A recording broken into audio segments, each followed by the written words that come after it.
Hey guys, tonight we will talk about one single name, Anne Askew. Imagine this, London in the year 1546, under the terrifying reign of Henry VIII. The brutality had reached its peak, but even the most hardened executioners shivered at this sight. A young woman, only 25 years old, a gentlewoman of good family, tightly bound to an iron chair in Smithfield Square. She could not stand. Her bones had been crushed on the rack in the Tower of London, a form of torture so savage that even strong men could not endure it. But she remained silent, protecting her allies, and in the end had to pay the price with fire. As dry wood was piled up and torches were lit, the crowd held its breath, anticipating a scream. But what happened was more terrifying than any plea for mercy.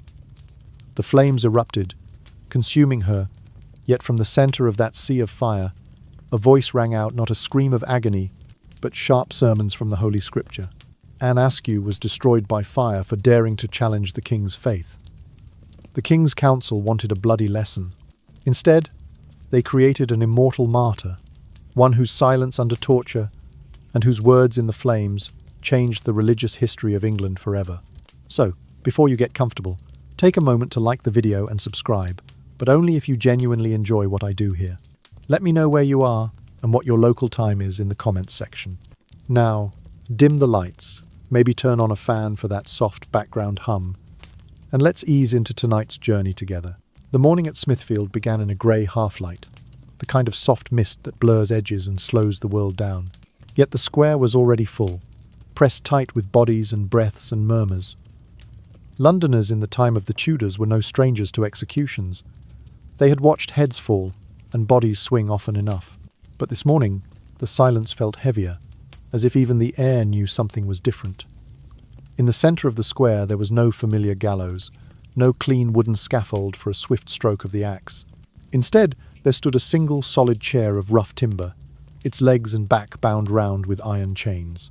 People craned their necks, whispering to one another, asking what kind of criminal could not even stand to meet their punishment. The answer came slowly, forcing its way through the packed crowd in the shape of a small procession. Soldiers moved first, elbows and pikes pushing men aside, clearing a path. Behind them came a litter, carried carefully, almost awkwardly, as if the weight upon it were fragile, breakable. On that stretcher lay a woman's body, thin and pale, the limbs lying strangely still, as if they did not quite belong to her. Her face, though, was unnervingly calm, the features composed in a way that made some look down and others stare harder. This was Anne Askew, only 25 years old, a gentlewoman of good family and real learning, already marked by the King's Council as one of the most dangerous women in England. Her danger did not come from steel or from armies, but from words. In the Tower of London they had tried to break those words out of her. They had stretched her on the rack until her joints slipped and her sinews tore, until walking was no longer possible, and even the smallest movement burned through her body like fire. It was because of that, because she could no longer stand upright at a stake like other condemned prisoners, that she was to be bound into the chair and given to the flames. For women, burning was the chosen punishment, meant not only to kill but to erase, to leave no body, no grave, no trace. Above all this, like a weight pressing down on every decision, was the figure of Henry VIII. It was July, in the year 1546, and the king was in the last, swollen, suspicious months of his life. He had broken from the Bishop of Rome, but he had kept most of the old Catholic beliefs and ceremonies. In his England, deviation from that uneasy middle path was dangerous. Anne believed what many reformers on the continent taught, that the bread and wine in the Mass were holy symbols, but not changed into the literal body and blood of Christ. It was a quiet, theological conviction, but in Henry's realm it became a direct challenge to the king's will. Soldiers lifted Anne from the litter and settled her into the waiting chair, tying her carefully, almost clinically, with the cold coils of iron. Wood was piled at her feet and around her skirt, armful after armful, the crack of dry branches, sharp in the stillness. Each thud sounded like a warning, like a door closing.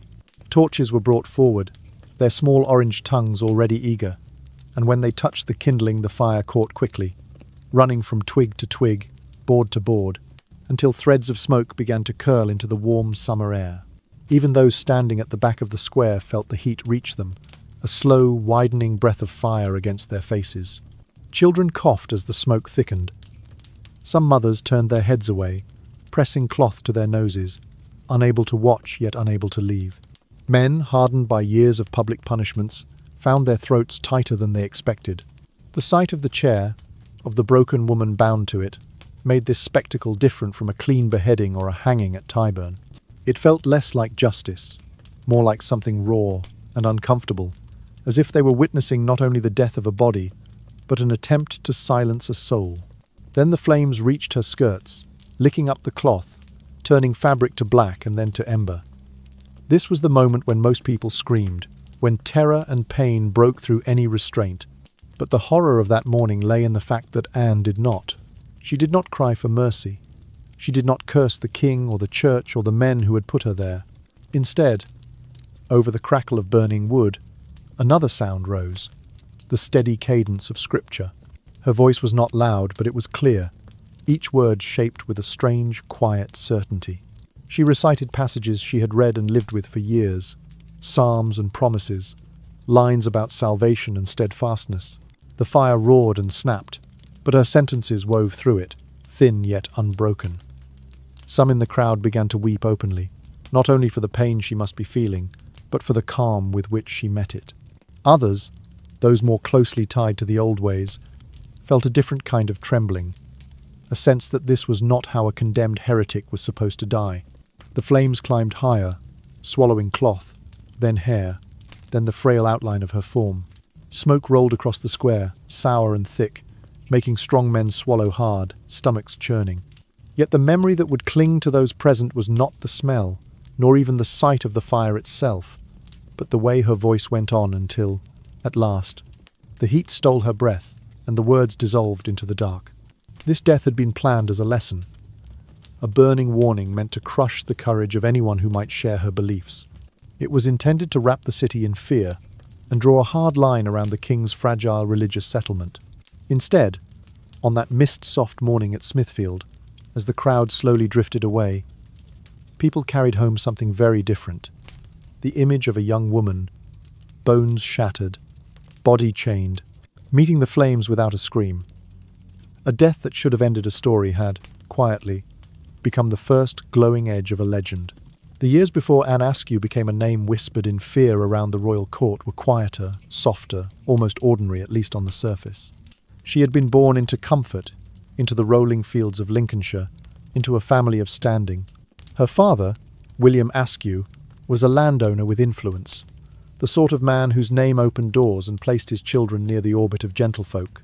In another life, Anne might have grown into the expected shape of a Tudor gentlewoman, obedient, composed, a keeper of a household.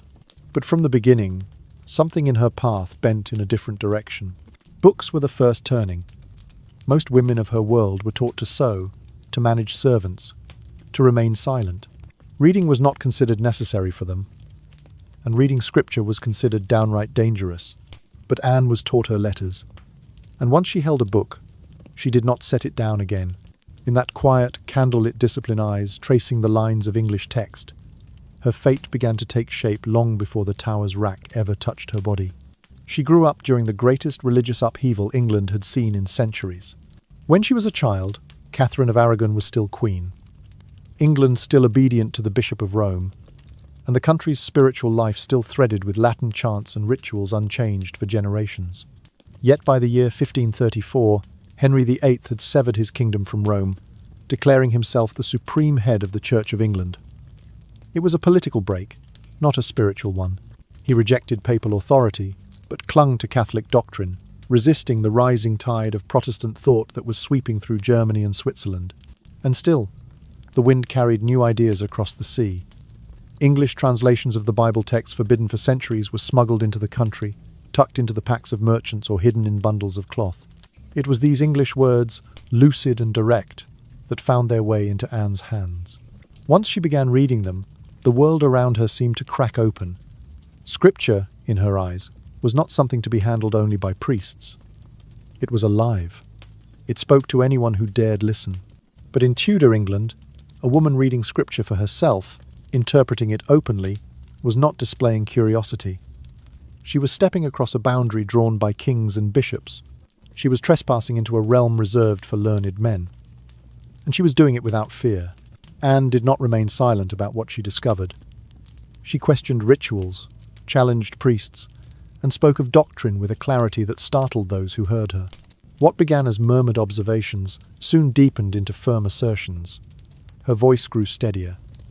The men who debated her found themselves pressed against the very words they had claimed to guard. A woman young, educated, and unafraid had begun to inhabit a space they believed belonged only to them. Her father saw the danger long before the court did. In a world where reputation was as fragile as glass, a daughter who spoke too boldly could tarnish an entire family. And so he attempted the ordinary remedy of the age: marriage.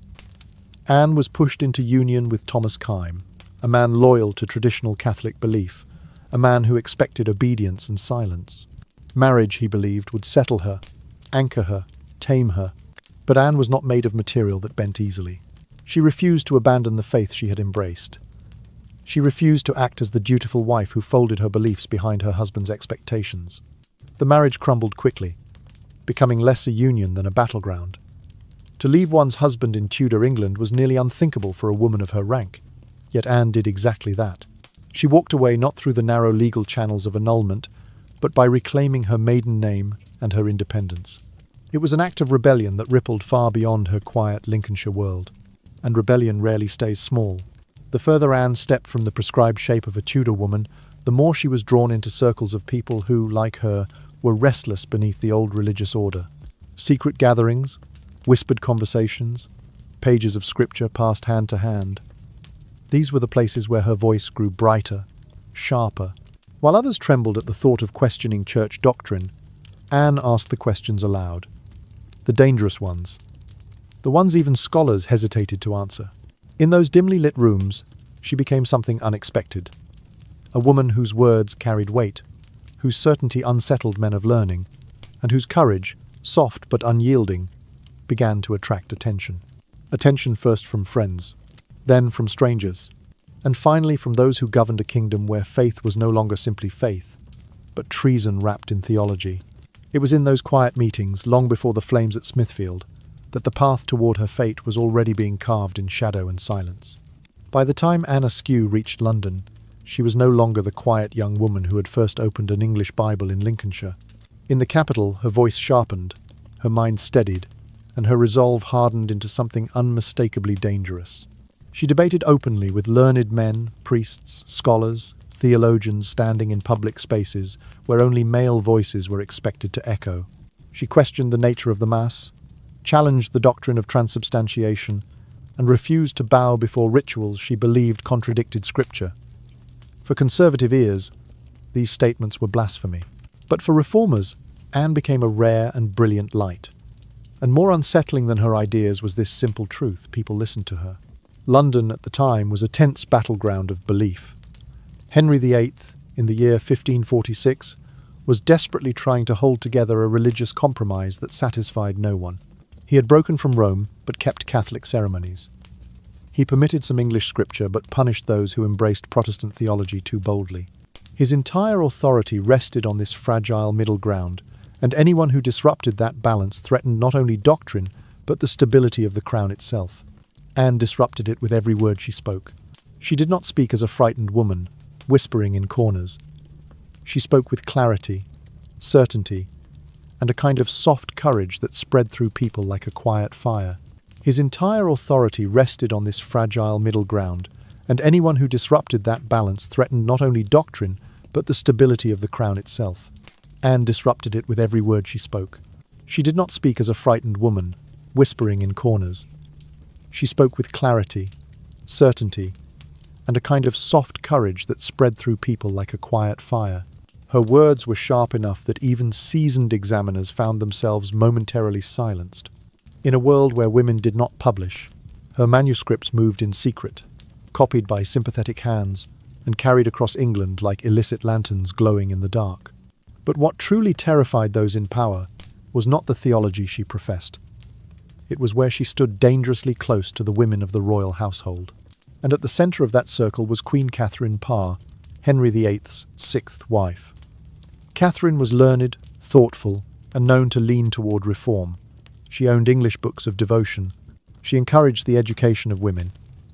And she had at times debated theology with the king himself, something only possible because she did it gently, cloaked in the language of obedience.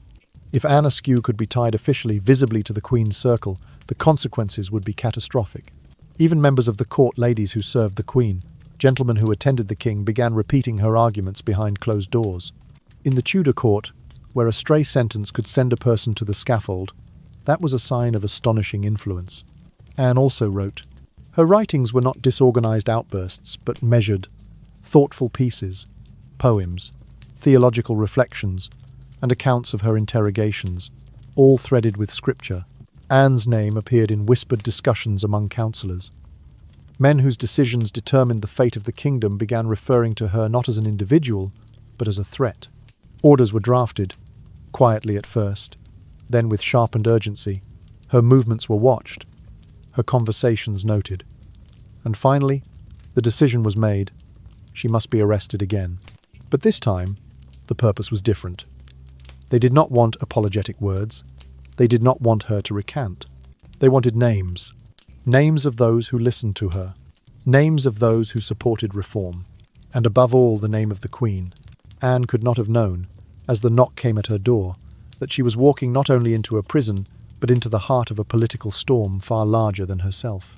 She could not have known how deeply her silence would terrify the men who interrogated her, or how fiercely they would try to break that silence apart. She went to the Tower of London, believing she would be questioned.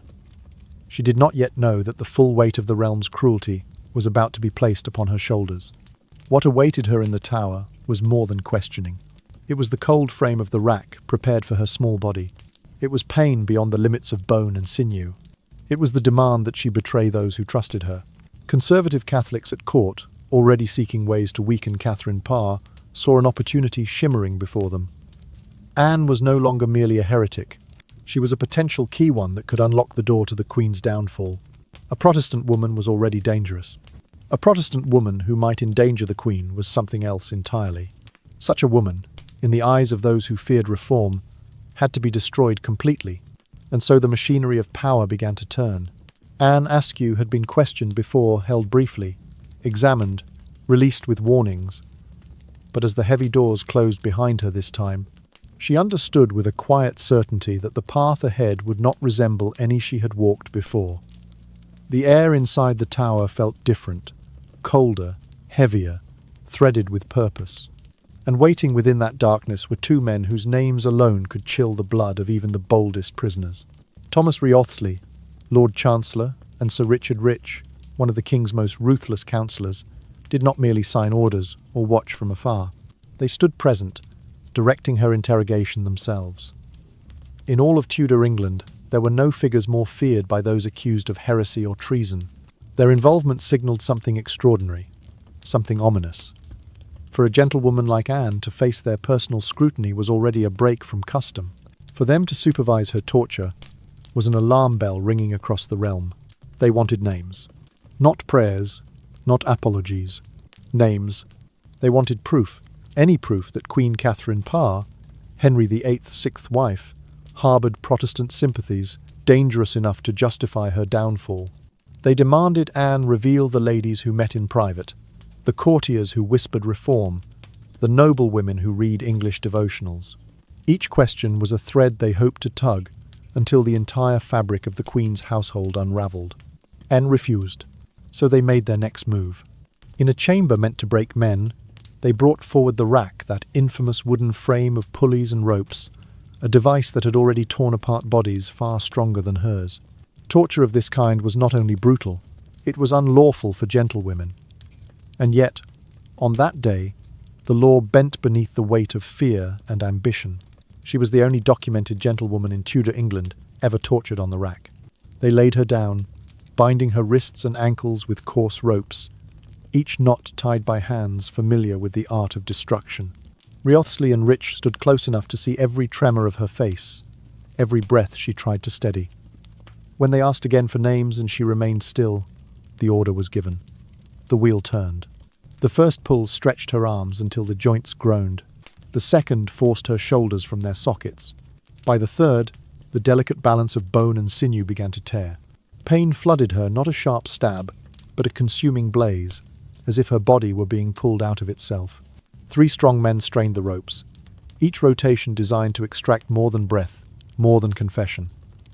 It was meant to take the will, to crush the self. Yet when they asked again about the Queen, about the reform-minded ladies of the court, Anne's answer did not change. She spoke scripture, not accusations, not pleas, but scripture, calm, steady lines from the book she had loved since girlhood. The torturers hesitated. They had seen men howl, soldiers collapse, hardened traitors shatter under far less. But Anne, small, broken, trembling, did not break in the way they expected. Hours dragged by, marked only by the creaking wood and the sound of their own frustration. Her limbs stretched beyond their natural limits. Her muscles tore. Her joints slipped loose, leaving her body twisted and ruined. At last they stopped, not out of mercy, but because there was nothing left to pull. Anne Askew was lifted from the rack, a shattered shape, arms dangling uselessly, legs unable to bear weight, back and shoulders permanently deformed. They carried her to her cell like a broken doll, limbs limp, breath shallow. She would never walk again. She would never stand again. From that day forward, she belonged to the chair in which she would later burn. But even in ruin, she had denied them what they wanted most. Her silence had wrapped itself around the names of women in the court, protecting them, shielding them, perhaps saving their lives. It protected scholars who corresponded in secret, nobles who read banned books, and even the Queen herself during the storm that threatened her position. Anne Askew, only 25 years old, had endured what no gentlewoman before her had endured. And in the quiet aftermath, broken bones, torn flesh, breath trembling through pain, she had done something more powerful than speaking. She had refused, and that refusal echoed louder than any confession ever could. Her body was destroyed, but her silence lived, travelling through the corridors of Whitehall, unsettling those who had ordered her torment, whispering into the minds of the powerful that some truths cannot be forced from a soul, no matter how brutally the body is broken. It was the first moment when the Tudor court realized they had tortured her body, but they had not touched her will. That summer, when the Tower's torture chamber failed to break Anne Askew, the conservative faction around the dying king understood that they had reached the end of their methods. If pain could not force her to betray the Queen, then her death would have to serve a different purpose. And so they reached for the punishment reserved for women convicted of heresy or treason, burning, a sentence designed not only to kill, but to erase, leaving no body, no grave, no physical memory behind. Fire was meant to wipe a woman out completely, consuming her until only smoke remained. But there was one problem no one could overlook. Anne could not stand. The rack had taken that from her. Her limbs were ruined, her joints torn apart. She could not walk, could barely move, could not even be propped upright without immense pain. And so the council ordered something both practical and monstrous. A heavy wooden chair wrapped in chains, a stake for the broken, a throne of punishment for a woman who no longer had use of her legs. They would burn her sitting down, publicly, visibly, so that London could witness both her destruction and her helplessness. Word of this spread swiftly through the city. Executions were common in Tudor London, but this was different. A gentlewoman, crippled by state torture, to be burned in a chair? Crowds gathered long before dawn, whispering with a mixture of dread, curiosity, and unease. Even those who disliked the rising Protestant ideals felt something twist in their stomachs. If her beliefs were so dangerous, why did they need to break her body first? Why was a woman so small, so wounded, treated like an enemy capable of toppling the realm? As the soldiers carried Anne into Smithfield, the murmurs died. The sound of chains brushing against wood echoed faintly. Nothing else. The crowd parted silently, and in that parting stood a young woman whose body seemed barely able to hold breath, yet whose face, pale and thinned by suffering, remained unsettlingly serene. She did not glare. She did not weep. She simply was, and that quiet presence unnerved more people than any loud declaration could have. Some had expected a monster, a zealot foaming with madness. Instead, they saw a girl whose youth was still visible under the bruises, whose expression held no terror, only a calm that felt otherworldly. The soldiers set her chair in the centre of the square, fastening chains around her waist and across her chest, so she would not slump forward when the flames rose. Around her feet, they heaped bundles of dry wood brush, faggots, straw, until the shape of her fragile body disappeared behind a wall of kindling. For a long moment, the square held its breath. There was no shouting, no jeering, only the dull, rhythmic thump of wood landing against more wood. Then the fire was lit. The first tongues of flame licked the edges of the piled sticks, curling upward with hungry crackles. Smoke drifted toward the sky, thick and bitter, catching in the throats of the spectators. Mothers pressed hands over their children's eyes. Men who had witnessed dozens of deaths felt their stomachs tighten. The heat grew quickly, swelling outward in waves, until even those standing far back felt it brush their faces like a warning. And then something happened. Something that should not have happened. Something that made the moment unforgettable. Anne began to speak. Not a scream, not a plea, but scripture. Her voice rose thinly at first, almost too fragile to carry through the smoke. Then, as if drawn from a depth untouched by the rack's cruelty, it steadied. She recited psalms, verses of hope, fragments of promises she had clung to through the months of pain. Her words floated over the crackling of wood, over the choking coughs of the crowd, over the summer air thick with heat. People cried openly. Others trembled. Even her enemies felt something cold settle beneath their ribs. For the spectacle was failing. This was not fear. This was not submission. This was not the silencing they had planned. The flames rose higher, swallowing the hem of her gown, then the outlines of her arms, then the rest of her. Her voice grew fainter, thinner, until finally the fire reached the breath inside her lungs and the scripture dissolved into ash. But the silence that followed was not the silence the council had wanted. It was the silence of people witnessing something they would never forget. They had meant to destroy her. They had meant to erase her. They had meant to make her a warning. Instead, they made her a memory that would not die. A young woman bound to a chair, preaching into the fire until the fire took her breath. And long after the smoke rose from Smithfield that day, England carried her voice with them, soft as ashes yet impossible to scatter. In medieval England, danger did not always come from swords, or from the bold defiance of a king's command. Sometimes it was smaller, quieter, printed in black ink on thin paper. Sometimes danger was simply a word written in English. For centuries, the voice of God had been locked behind Latin, phrases spoken only by priests, an iron door that ordinary believers were never meant to open. Scripture belonged to the church. Interpretation belonged to the clergy. And to read the Bible in English was to reach for a key that the gatekeepers had hidden for generations. Yet Anne Askew reached for that key, not once, but again and again, until it became the shape of her entire life. Once taught to read, a privilege almost unheard of for Tudor women, Anne did not settle for the modest devotional snippets most expected her to know. She devoured the text. She traced each line with the hunger of someone who felt the words glow beneath the page. Curiosity became fascination became study, and study became conviction. And unlike many who tucked their discoveries inside their hearts, Anne spoke. At first quietly innocent questions, gentle musings, but soon the questions sharpened. She asked why rituals were performed. She asked what sacraments truly meant. She asked why the bread and wine could not be understood as symbols rather than literal flesh and blood. For conservative minds, her questions were not only bold, they were improper. A woman was not meant to wield scripture like that, turning it over in her hands as confidently as any scholar. But Anne did. She dissected doctrine, challenged tradition, and held her ground with the calm assurance of someone who believed truth was not the property of the powerful. Her father, William Askew, recognized the danger before it reached the ears of the king. Sometimes danger was simply a word written in English. For centuries, the voice of God had been locked behind Latin, phrases spoken only by priests, an iron door that ordinary believers were never meant to open. Scripture belonged to the church. Interpretation belonged to the clergy. And to read the Bible in English was to reach for a key that the gatekeepers had hidden for generations. In the 16th century, a daughter's voice could tarnish a family's standing, especially a voice as sharp and unyielding as Anne's. And so he chose the most traditional remedy, a marriage. Anne was given to Thomas Kyme, a loyal Catholic, a man firmly rooted in the old order.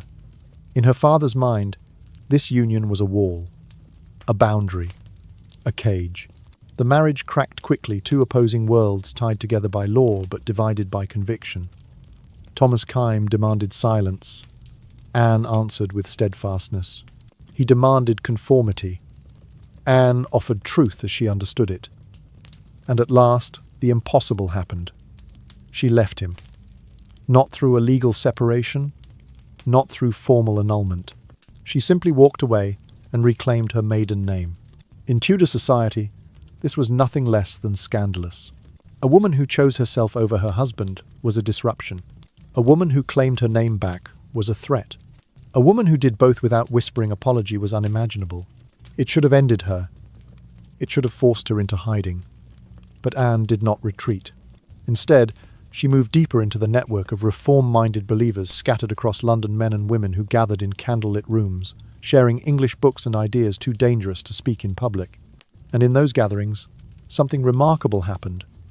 Anne's voice did not fade. It grew.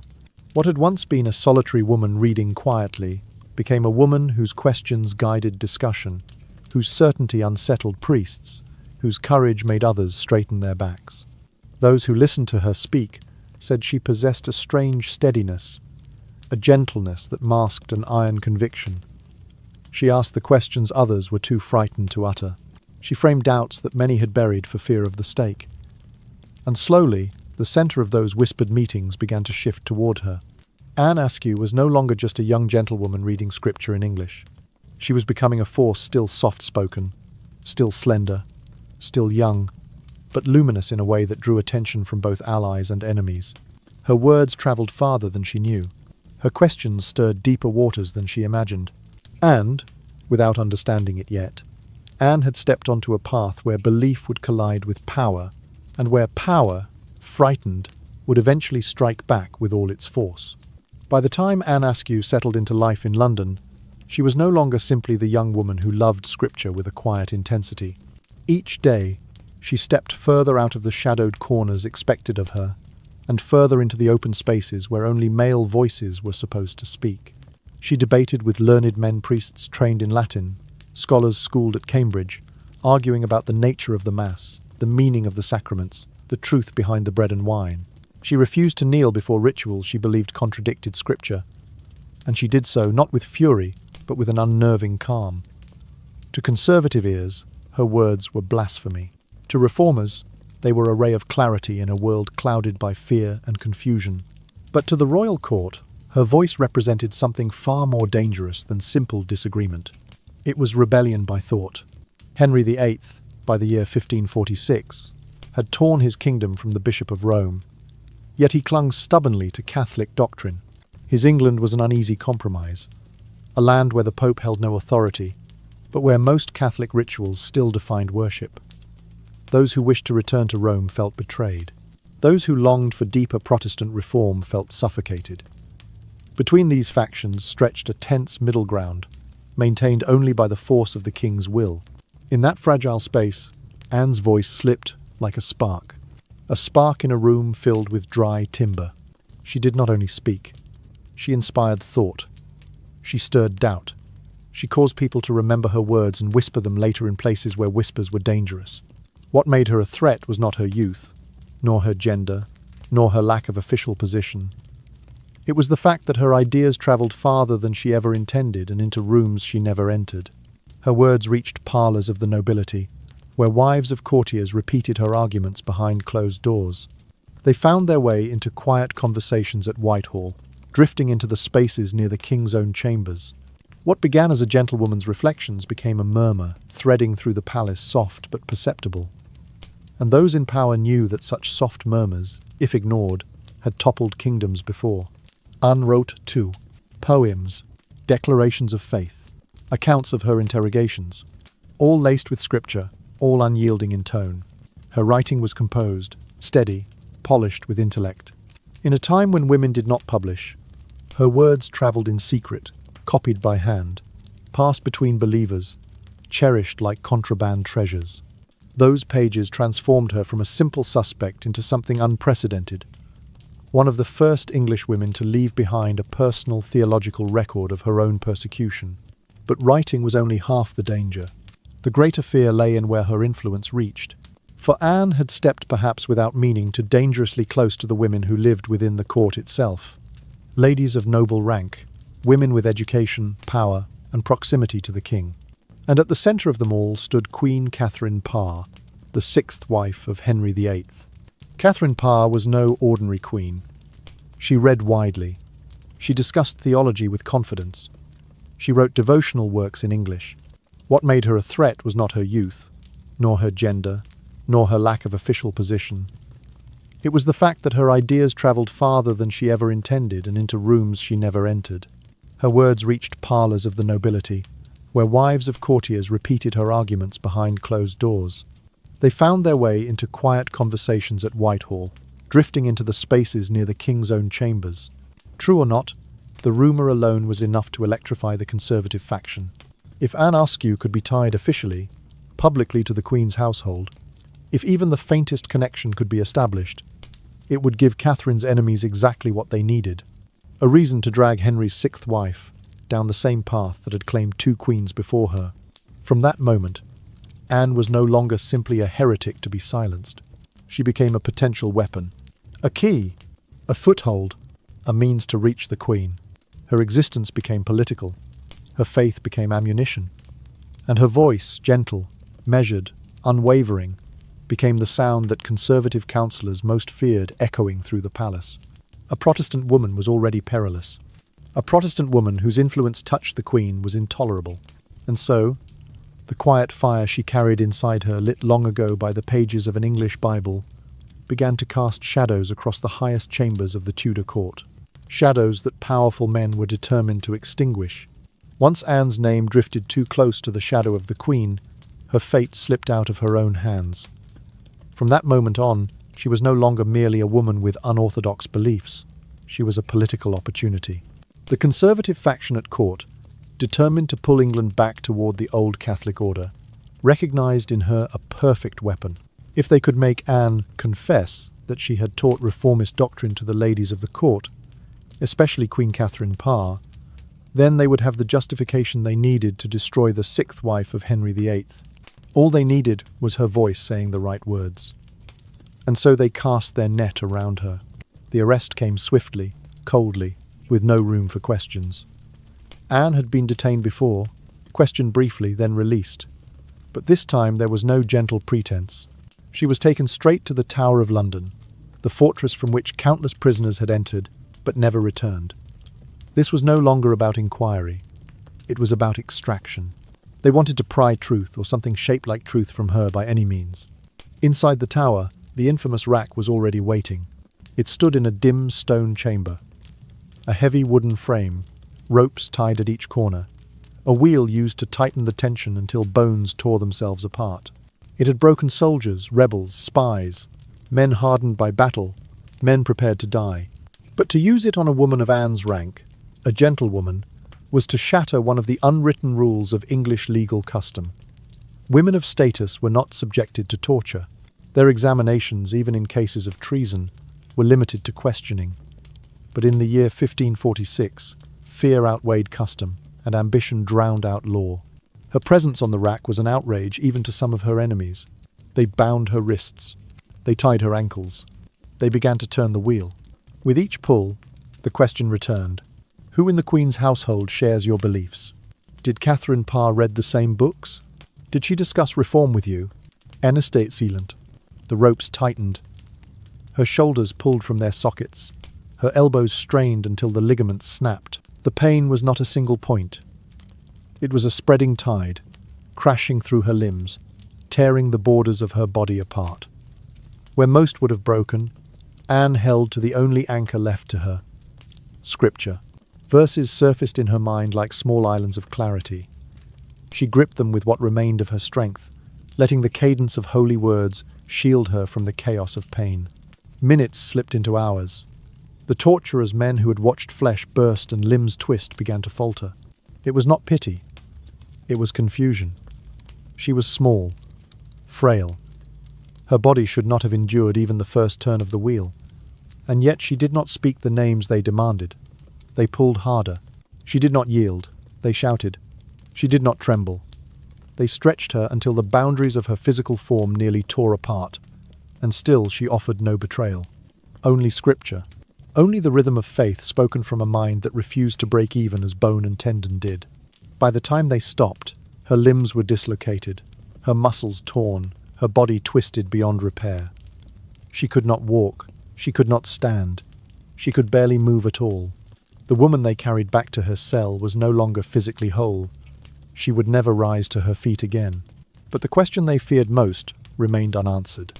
From that day onward, Anne existed in the tower, not as a prisoner who might be persuaded, but as a body ruined by their hands and a will they could not touch. She could no longer move without assistance, could no longer navigate the world except through the arms of others. And yet, for those who cared for her in secret, those who met under candlelight to read forbidden words, Anne's broken form became something else, a living testament. They had attempted to humiliate her. They had hoped to reduce her to pity. They wanted her to collapse beneath the weight of her own suffering. Instead, she transformed the humiliation into a quiet victory. Her silence, unyielding, uncompromising, became a sermon more powerful than any spoken aloud. She had protected every name they sought. She had shielded women who trembled for their own safety. She had refused to sacrifice Catherine Parr to save herself. In the end, the rack had broken her bones, but it had not bent her faith.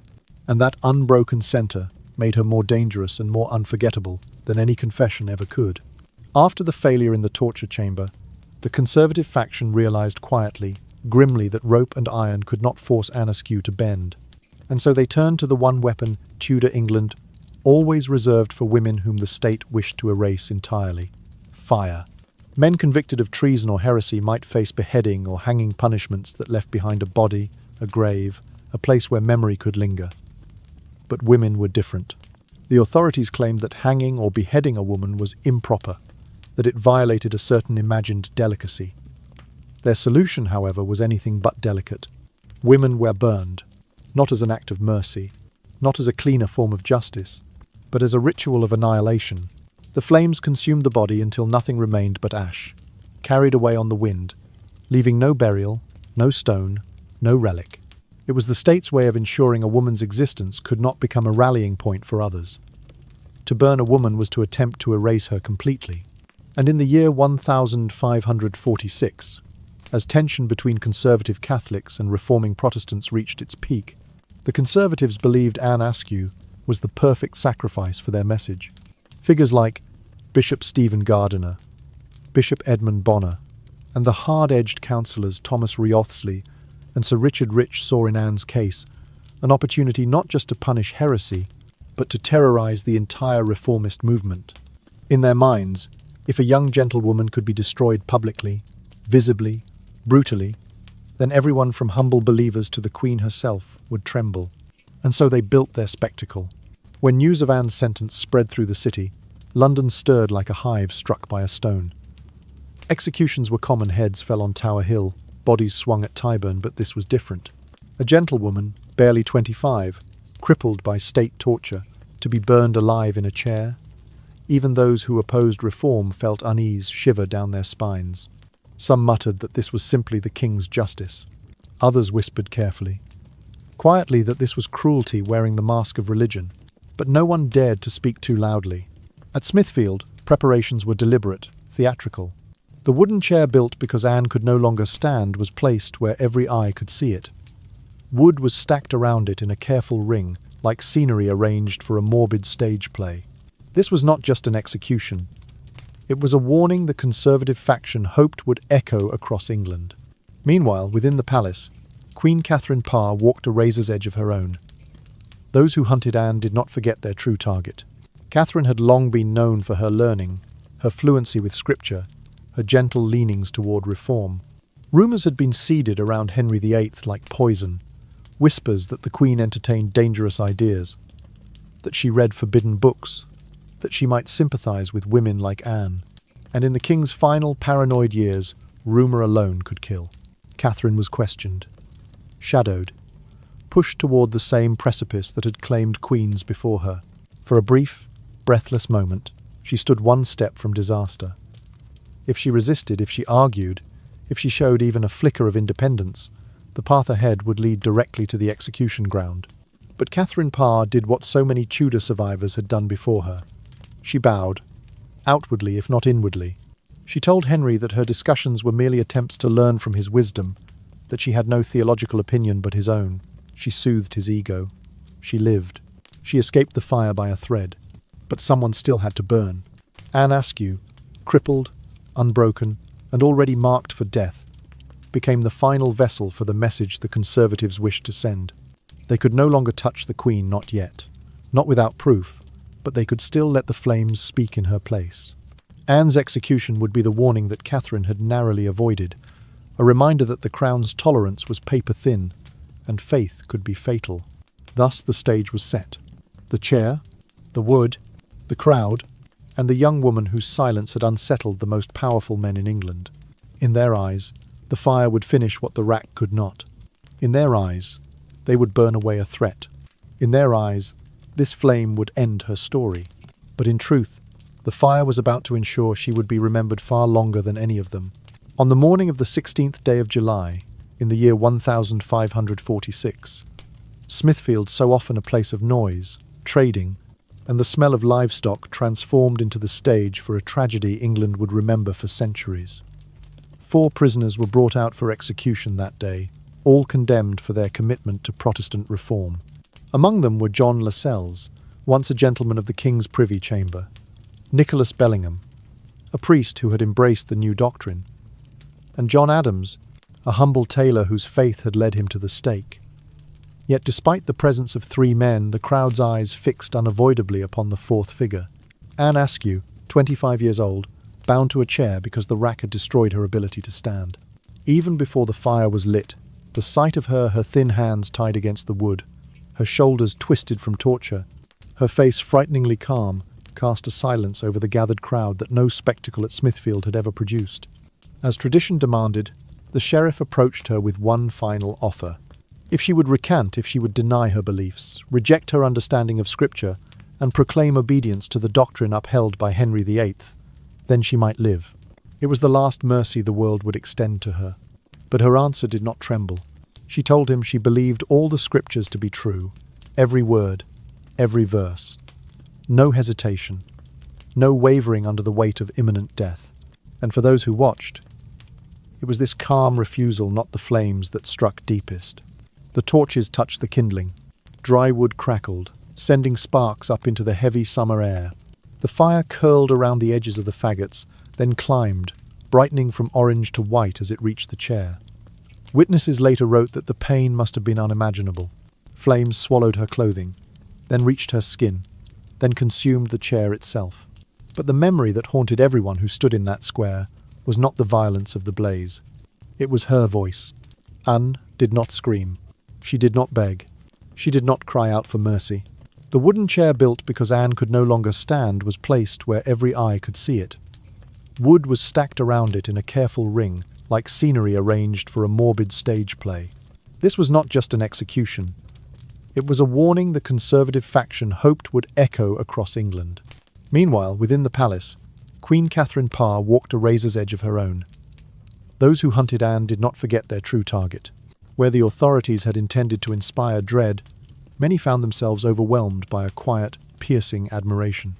Where they sought to destroy her influence, they accidentally gave it voice. Not long after Anne's death, John Foxe, in his monumental work Acts and Monuments, a compilation of Protestant martyrdoms, recorded her courage at the stake. He wrote that her steadfastness converted more hearts to reform than all her arguments ever had while she lived. The image of a young gentlewoman, crippled by torture, burning without renouncing her belief, became a symbol that crossed borders. Her written words, her interrogations, her poems, her theological responses were copied, preserved, and carried beyond England's shores. They reached Germany and Switzerland, where the Reformation was gaining strength.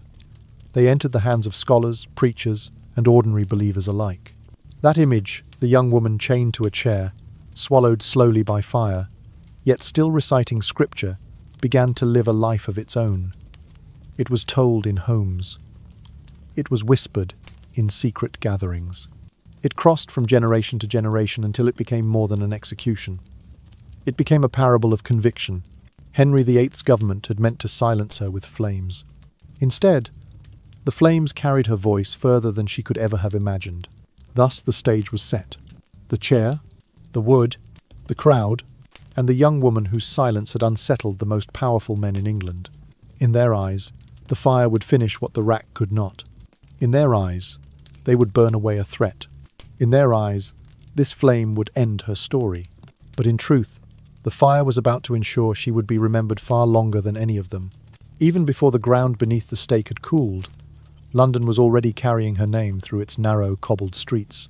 People whispered about the young woman who had sat chained to a chair, body ruined yet voice unbroken. Market women repeated the tale with trembling hands. Merchants carried it home on horseback as they travelled back to Kent, Essex, or across the sea. And among those who followed the reformist cause, her death felt like a seal, a confirmation that their belief had been tested in flame and had not crumbled. What surprised even the reformers themselves was what happened next. The words Anne had spoken in prison, the brief poems, the fragments of testimony, the bold answers she had offered her interrogators, had not died with her. Somehow, through secrecy, courage, and no small risk, those words were written down, copied in the Tower, smuggled out past guards who were supposed to keep them contained. They were passed from hand to trembling hand among London's Protestant circles until they reached men and women capable of spreading them further. And spread they did. Those fragile pages made their way out of England entirely, carried across the Channel to Germany and Switzerland, the beating intellectual hearts of the European Reformation. There, scholars read about Anne not as a victim, but as a symbol, an emblem of courage, a woman who allowed her body to be broken, but refused to surrender her soul. In the eyes of reformers on the continent, Anne Askew became living proof that Protestant belief had taken root so deeply in England that not even fire could burn it out. If a gentlewoman, barely 25, could face the rack and the stake without renouncing her faith, how could any king hope to reverse the tide? And in that question lay the quiet power of her martyrdom. For in killing her, Henry VIII's regime had not buried her message. It had amplified it. Across England, people who had long feared speaking openly began to find one another. They met in private rooms, behind shuttered windows, in churchyards after dusk. And always someone would mention Smithfield. Someone would recall the girl who was carried because she could no longer walk. Someone would speak of the way she read scripture while her body burned. The authorities had intended the spectacle as a warning. Instead, it became a bond, a shared memory that drew reform-minded believers closer together. Some began to call her England's Jeanne d'Arc, not because she led armies, she never lifted a weapon, but because she fought with something the crown found far harder to defeat: her mind, her conviction, her refusal to be moved. Like Joan, she had defied the structures built to contain her. Like Joan, she had died at the stake. Like Joan, she became more powerful dead than alive. What the Tudor authorities could not understand, what they never even considered, was that they had created a martyr. A woman with no title, no land, no political position, had suddenly become the centre of England's religious struggle. In an age when women were expected to obey, Anne's death became a story that mothers whispered to daughters, that students repeated in secret, that preachers wove into sermons delivered underground. The image was impossible to erase. A wooden chair, flames rising, a broken body, a steady voice reading scripture. The Conservatives had wanted her ashes to scatter on the wind, leaving no trace. But memory is not ash. Memory is spark. The fire they lit to silence her instead rekindled itself in the hearts of those yearning for change. It glowed in hidden gatherings. It glowed in books printed abroad. It glowed even in the uneasy dreams of those in power who suddenly realized that a dead woman was becoming far louder than a living one. And in time, that glow would spread. When Henry VIII died in the year 1547, England passed into the hands of his only legitimate son, Edward VI, a boy of 9 years old. And with that child king, something extraordinary happened. Something the reformers had prayed for, whispered about, and waited on for years. Those fragile pages made their way out of England entirely, carried across the Channel to Germany and Switzerland, the beating intellectual hearts of the European Reformation. There, scholars read about Anne not as a victim, but as a symbol, an emblem of courage, a woman who allowed her body to be broken, but refused to surrender her soul. Many historians believe this transformation had an emotional foundation laid not by kings nor bishops, but by martyrs. And among them, none shone brighter nor more painfully than Anne Askew. Her story had moved through England like a quiet earthquake. The brutality she endured, the way her crippled body was carried to Smithfield, the scripture she read as fire rose around her, it shaped how ordinary people felt about faith. They no longer encountered Protestantism only through sermons or disputations. They experienced it through Anne's suffering.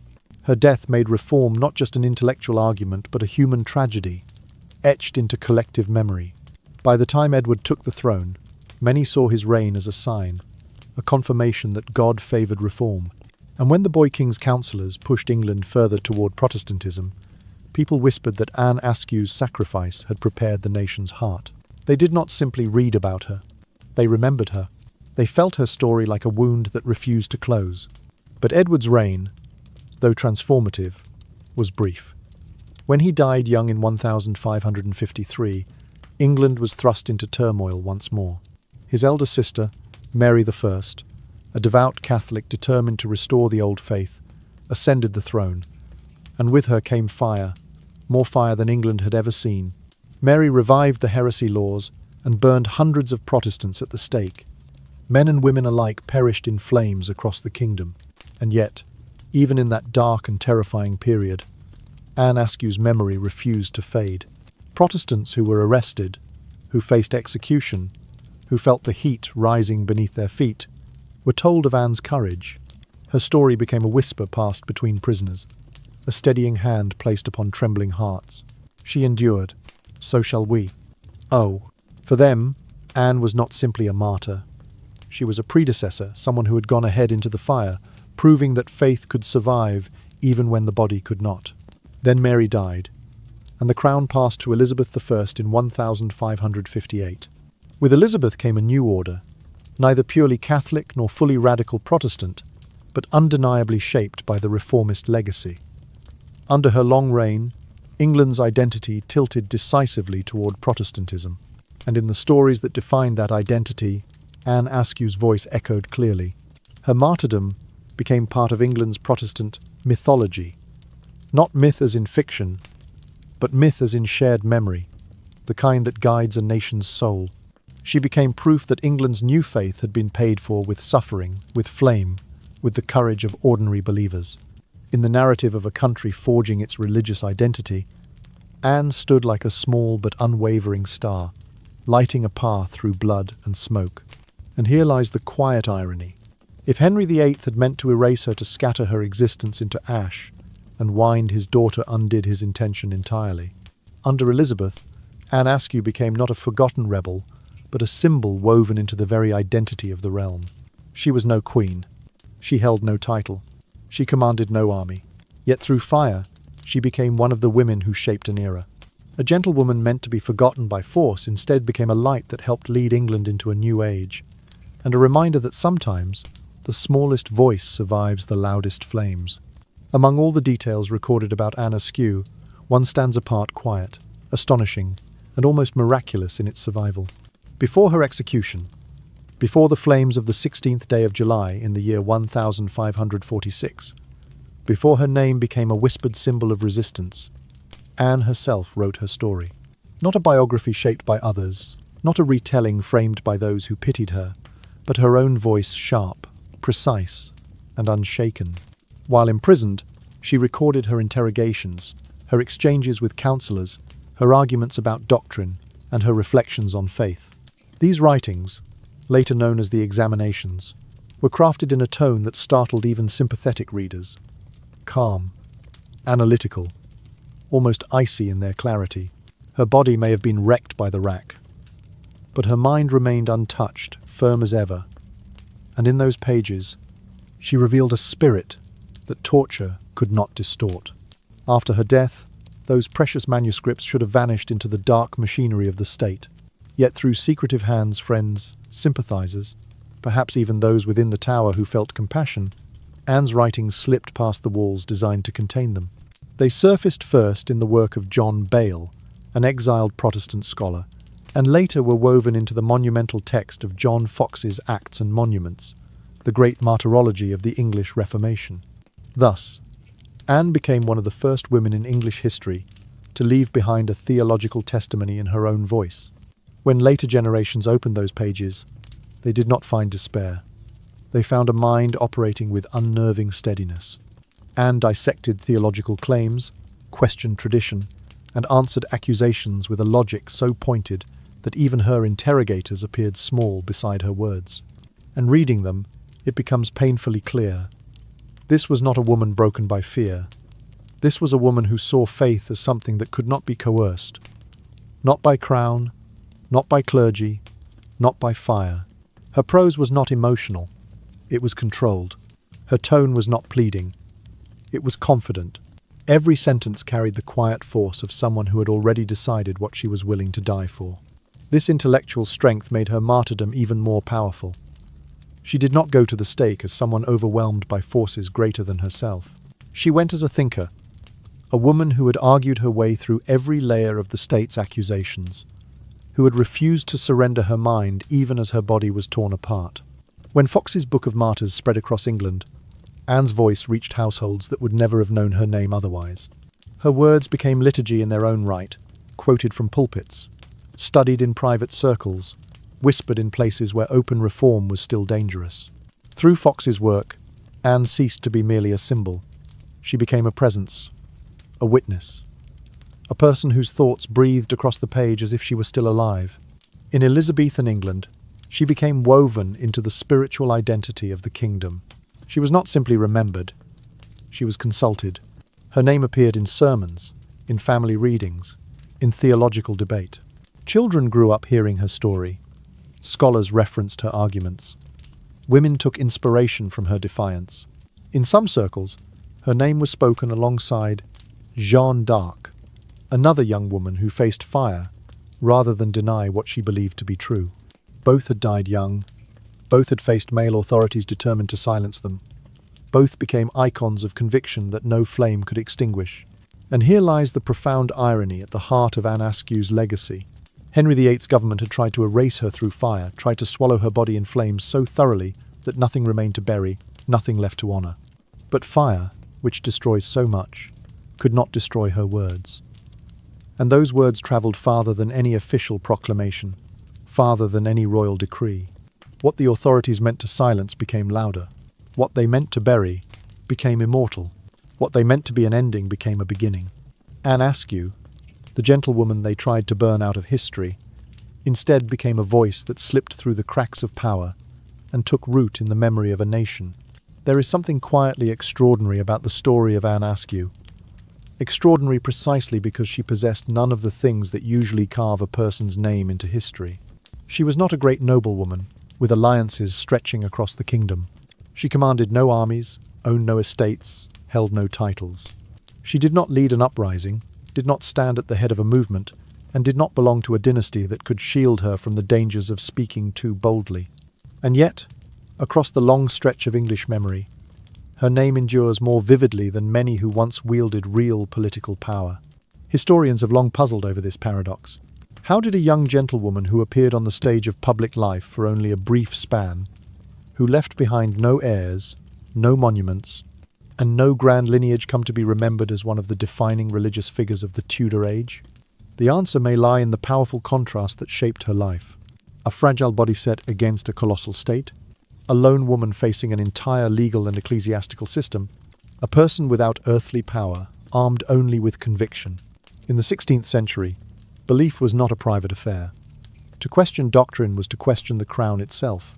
The England of Henry VIII was a place where religion and politics intertwined so tightly that even a whisper could be judged subversive. And yet Anne insisted on reading the Bible for herself, an act that placed her in direct collision with a political world she never sought to enter. She did not intend to become a martyr. She did not seek drama or confrontation. She simply refused to pretend belief in what she did not find in Scripture. But in a kingdom where kings had torn church and state apart with a signature, her honesty became dangerous. To the government, Anne was a threat, a potential spark in a realm full of dry kindling. But to the people, she became something else entirely, a reminder that truth is not measured by status, and that conviction can outlast cruelty. When she refused to name those in the court who shared reformist sympathies, when she protected not only the humble but those at the heart of the palace, her silence became louder than any confession. The fact that she would not betray Catherine Parr, despite unbearable torture, transformed her from a mere suspect into a figure of startling moral clarity. Her interrogators had wanted names. Instead, they encountered character, and on the day she was carried to Smithfield, strapped to a chair because the rack had destroyed her limbs, that clarity became visible to all. Her voice, rising above the crackle of the pyre, did what no royal proclamation ever could. It pierced the cold machinery of fear. She had no sword, no soldiers, only scripture on her tongue. Yet the moment she began to speak, the narrative the authorities hoped to stage slipped out of their hands. That is the paradox at the heart of her legacy. A woman reduced to physical ruin became, in her final moments, a figure of terrifying strength. And because of that strength, Anne Askew did not sink into the long list of Tudor victims, those who died and disappeared. Instead, she became a chapter in the very story of England's religious identity, not a footnote, not a cautionary tale, but a cornerstone of Protestant memory. Her life shows that influence does not always come from position. Sometimes it comes from the refusal to bend, from the quiet courage of remaining faithful when faith becomes costly. And in an age when kings and bishops sought to command belief by force, it was Anne, a young woman with no worldly power, who revealed how fragile such force could be when matched against a conscience that would not yield. That is why history remembers her. That is why her name still burns long after the flames of Smithfield faded into ash. On the day Anne Askew died, the intention of the Tudor government was painfully transparent: to use fire as a warning, to scorch fear so deeply into the minds of Londoners that even the faintest whisper of reform would make them tremble. Smithfield was meant to be a stage on which obedience triumphed and dissent was reduced to ash. But history obeys no government, no council, no sheriff holding a torch. And in the years that followed, England spiraled through wave after wave of religious whiplash, Catholic and Protestant rulers rising and falling, each leaving behind their own trail of gallows, pyres, and execution blocks. Yet through all this turbulence, the memory of Anne Askew refused to vanish. It clung to England like smoke long after the fire was gone. It lingered in sermons, in secret gatherings, in the cautious conversations of those who feared the wrong ears might be listening. Indeed, the memory was too vivid, too human, too searingly unforgettable to be erased. Over time, through the reigns of Edward VI, Mary I, and then Elizabeth I, people began to see Anne's death, not merely as the tragedy of one young woman, but as a mirror reflecting the very crisis the kingdom was undergoing. Her execution revealed the cracks in the old order, the rising power of new ideas, and the desperate anxiety of those who ruled. She embodied the collision between the waning authority of traditional religion and the unstoppable momentum of a faith grounded in personal conviction rather than royal decree. And when England finally settled tentatively, imperfectly into a Protestant identity during the reign of Elizabeth I, the stories of martyrs like Anne Askew became the emotional architecture of the new era. They were retold from pulpits, studied in households, shared in books that travelled from town to town. They were proof, people said, that the new faith had been purchased not by Parliament alone, but by suffering by bodies broken on racks, by voices reciting scripture over the roar of flames. What is astonishing is the nature of Anne's victory. She did not triumph during her lifetime. She was not acquitted, not rescued, not pardoned. She was not granted mercy or honoured with a proper burial. There is no grave where admirers can lay flowers. No carved stone bears her name. No church claims her as its patron. And yet, she is remembered. Her story lived because it was carried from mouth to mouth, page to page, heart to heart, long after the authorities believed they had extinguished her influence. The fire that consumed her body somehow preserved her spirit, as if the flames themselves became unwilling custodians of the truth they were meant to erase. In this strange irony lies the power of her legacy. Anne Askew won nothing the world measures. No title, no land, no monument, no lineage. Yet she won something far more elusive, far more enduring. She won memory. Powerful men lords, councillors, bishops who had tried to break her found themselves overshadowed, their names shrinking with each passing century while hers burned brighter. The officials who signed her death warrant, who tightened the ropes of the rack, who piled the wood around her, these men were forgotten by the very history they sought to control. Anne was not. Why did she haunt them? Why does she haunt us still? Perhaps because Anne Askew forced the Tudor world to confront a truth. It did not want to acknowledge that ideas cannot be executed, that the human conscience, when anchored in conviction rather than fear, can withstand even the most brutal machinery of the state, that the strength of a belief is not measured by its popularity, but by the courage it inspires when placed under pressure.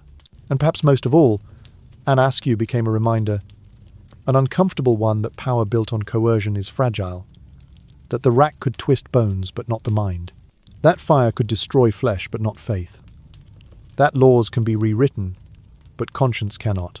In the end, the most unsettling question her story leaves behind is simple. How could a woman physically broken make the powerful tremble?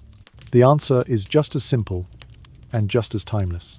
Because truth spoken by someone with nothing to lose becomes indestructible. Anne Askew left behind no dynasty, no wealth, no structure of influence. But she left behind something even kings and queens struggle to achieve: a story that outlives its own century, that refuses to fade, that continues to whisper across the ages. A story that fire could not silence,